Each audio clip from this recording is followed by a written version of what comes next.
Bonjour à vous, chers choisis de Jésus. Débutons par cette prière que je formulais dans le message numéro 65.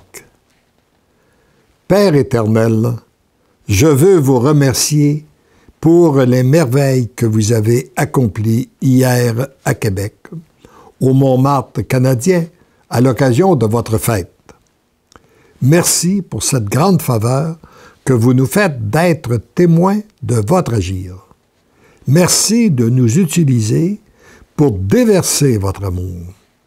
Merci des merveilles que vous accomplissez à travers le volume pour le bonheur des miens, mes choisis Jésus.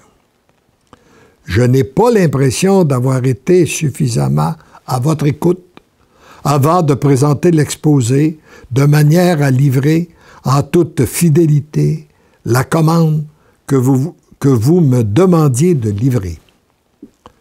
Je dépose le tout dans votre cœur de miséricorde et je vous demande de venir prendre possession de mon être et de m'inspirer totalement dans les exposés futurs que j'aurai à donner.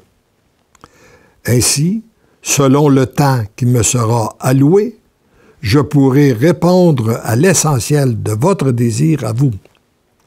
Veuillez transformer mes manquements en grâce et bénédiction sur votre peuple choisi des derniers temps. Je me place à votre écoute. Merci d'entendre et d'exaucer ma pauvre prière. Je vous aime.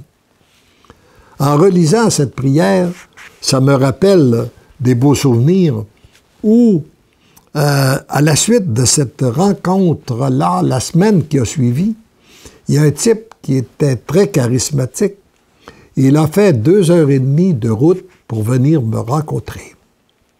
Et il me dit, il est arrivé, il était même un peu gêné de qu'est-ce qu'il avait à me dire, mais il me dit ceci.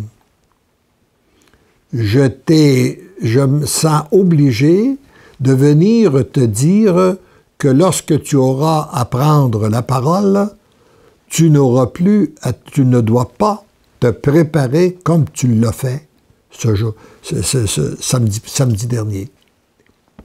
Parce que moi, j'avais eu l'occasion de prendre la parole souvent dans ma carrière, avec les différentes responsabilités que j'avais assumées, et j'avais toujours cru que lorsqu'on prenait la parole, nous devions être bien préparés.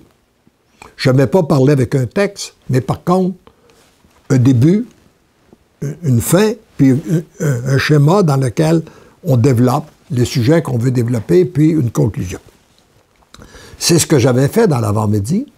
Et dans l'après-midi, je suis demandé pour parler alors que je n'étais pas préparé. Et lui, il vient me dire, je t'ai écouté dans l'avant-midi, je t'ai écouté dans l'après-midi, et l'après-midi était bien meilleur que le matin. Alors, à l'avenir, tu n'as plus à te préparer. Je ne vous cache pas que ça m'a dérangé. Je lui ai dit, tu me déranges. Mais j'ai reconnu que c'était le Seigneur qui parlait à travers lui. Et je lui dis, bien, je vais me conformer. J'ai fait l'expérience d'une rencontre d'une heure que j'avais à donner une conférence d'une heure. J'ai fait l'expérience de prendre la parole sans être préparé, et ça s'est bien déroulé.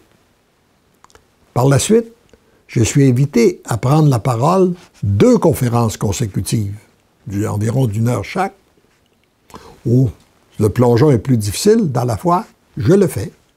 Ça s'est bien déroulé. Par la suite, je suis invité à donner une retraite du vendredi soir au dimanche midi. Là, j'ai dit, sans être préparé, mais Seigneur, moi, je me veux docile. Tu me l'as demandé, je fais le plongeon dans la foi. Et là, il s'est passé quelque chose. À 2 reprises, c'est devenu blablabla dans mon esprit. J'avais plus aucune inspiration.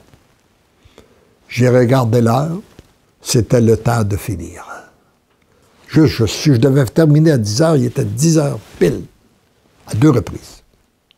Et un prêtre dans la soixantaine, qui était dans une période de repos, a suivi la retraite au complet. Il est venu me dire à la fin, ce que j'ai aimé de votre retraite, c'est qu'elle était bien structurée. Alors, voyez-vous, et ça fut une grâce pour moi extraordinaire parce que à chaque fois que j'ai eu à prendre la parole, ben, j'ai fait confiance à l'inspiration de l'Esprit Saint. Alors, la réponse du Seigneur à la suite de ma prière est celle-ci. Mon fils bien-aimé, c'est moi en tant que père qui te remercie d'accepter d'être un tout petit instrument entre mes mains. Le petit instrument que tu es et qui serait sans valeur s'il agissait seul. Moi, je veux l'utiliser pour que d'autres donnent leur consentement et que j'en fasse des instruments entre mes mains pour différentes missions. Ainsi sera changée la face de la terre, une terre nouvelle par une Église complètement renouvelée. Sois sans crainte, ce ne sera jamais trop lourd pour toi. J'ai la situation bien en main et je m'occupe des moindres détails. Eh bien, ça fait 15 ans qu'il m'a donné ce texte. Il a tenu parole. Ce ne fut jamais trop lourd pour moi. Et je vois que j'étais témoin continuellement qui s'occupe des moindres détails. Encore et toujours, accepte de te laisser guider. Voyez-vous la clé, là? À chaque fois que tu rencontres un groupe ou même une personne, demande-moi ce que je veux que tu dises et je t'inspirerai. C'est beaucoup plus important d'adresser notre prière à Dieu que de vouloir se préparer par nos propres moyens. Après avoir parlé, ne te laisse pas influencer par l'ennemi qui a 2 tactiques pour tenter de neutraliser ce que je désire de toi. Soit en te suggérant que ce que tu as dit n'est pas bon et ne correspond pas à ce que le Père t'avait demandé. C'est un peu l'esprit que j'étais à la suite de la rencontre de la veille. Ou n'a pas été livré dans l'essentiel du message, tentant ainsi par toutes sortes de moyens de te décourager pour que tu abandonnes.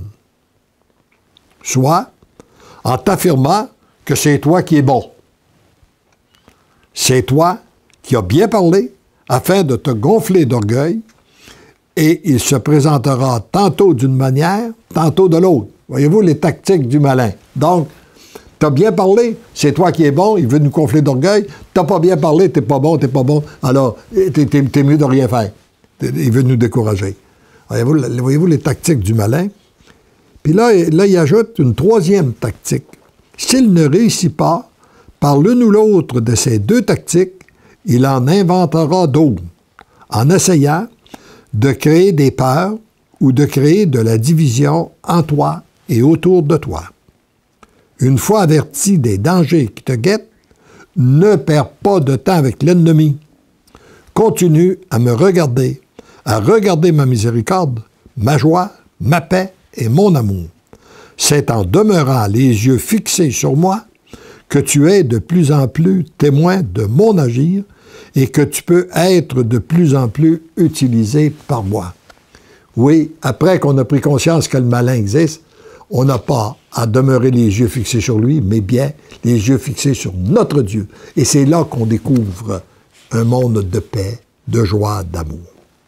Je suis avec toi et je te donne tout ce dont tu as de besoin pour continuer à avancer sur le chemin qui est le tien et à accomplir la mission que je te confie par amour pour mes enfants.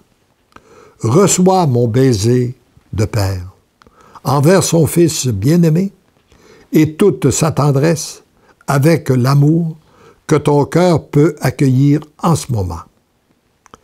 Ma toute petite servante, Marie, a mission de t'accompagner et de guider tes pas. Elle est là, à côté de toi.